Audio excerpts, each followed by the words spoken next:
Step One Academy. I'm Dr. C. Please join me in this musical journey. Let's go!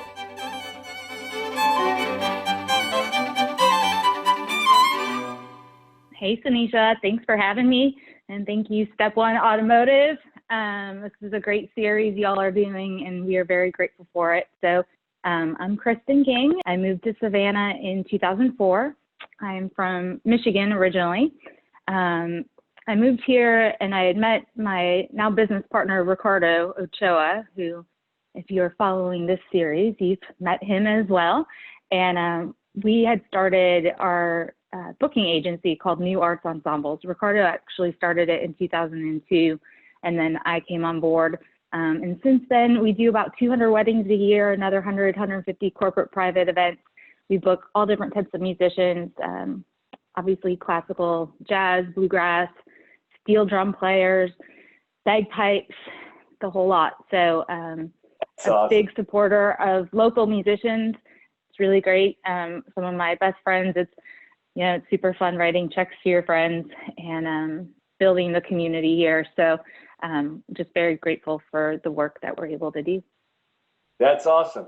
So can you tell me how did harp happen in your life? Yeah, I was 4. We were at the Detroit Institute of Art and I saw a harpist playing and I said, that's what I'm going to play. So thankfully my parents didn't automatically say no, or it's too big of an instrument, or, it's one of the hardest instruments, or we don't want to have to deal with moving that around.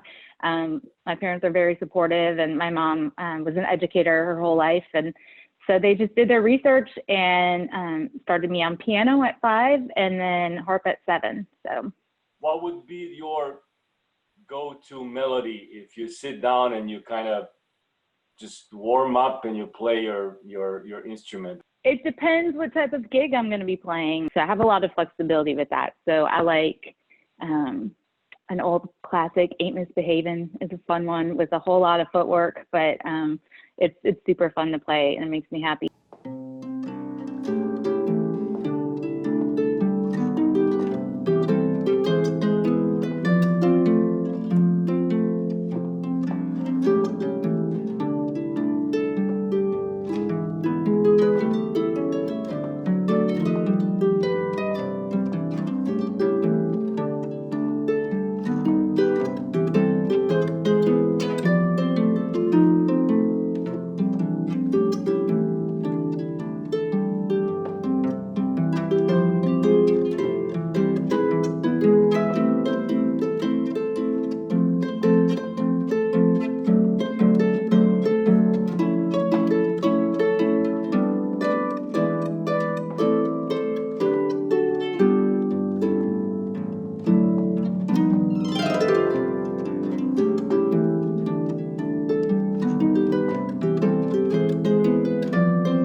Tell us a little bit. I know for some people harp is something that they only see in the movies. Can you tell us a little bit about the instrument itself?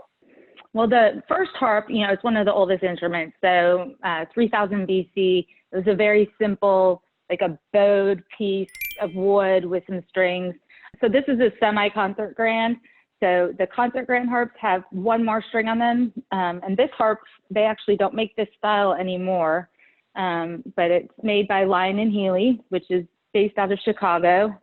Hopefully you can see that there's red strings and black strings, and that is the case on all harps.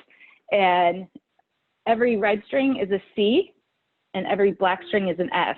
So if you go through the musical alphabet, A, B, C, D, E, F, G. So down here there's 7 pedals, one for every note. And if you can see that there's 3 different slots that the pedal can be in. So that's flat, natural, and sharp.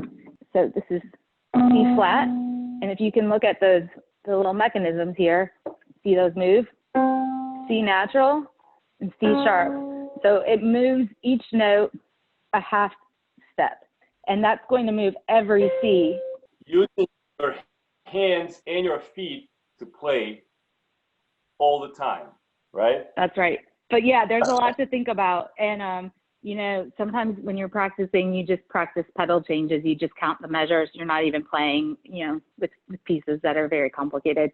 Most people associate with the harp is called a glissando, or a gliss for short. And so you can hear the difference. Right now I have all the pedals in C. So that sounds pretty and all, but if I do enharmonic respelling, which is basically another way of saying turning multiple strings into the same pitch. So I'm going to make C sharp and D flat. For those of you that are familiar with the piano, if you picture C sharp and D flat, they're the same black key on the piano. Same thing if I go F sharp and G flat. If you picture them on the piano, same key. And so listen to the difference. So we have multiple strings playing the same pitch. So that gives us a beautiful glissando sound. You see in the back, it's all hollow. So if you picture a body of a guitar, so this is where the sound is created, and also where I reach my hand in to change the strings whenever I need to do that. And the pedal rods go all the way up through this column and connect to each mechanism underneath.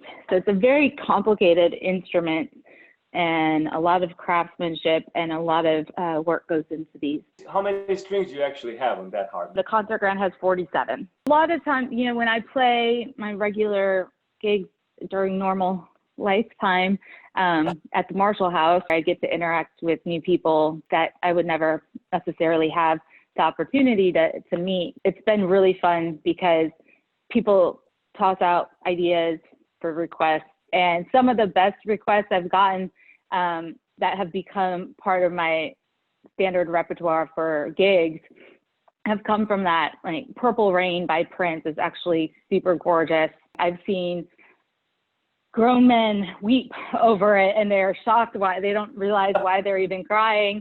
It's so powerful because music transcends all the other stuff that divides us in our world.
So I consider music as just the ultimate universal communicator, and it's so powerful. You know, even playing at the hospital that we do through the Philharmonic, playing at Anderson Cancer Center or at St. Joseph's or Candler Hospital, you know, you interact with people from all areas of our region, and a lot of times people don't even know that this is called a harp.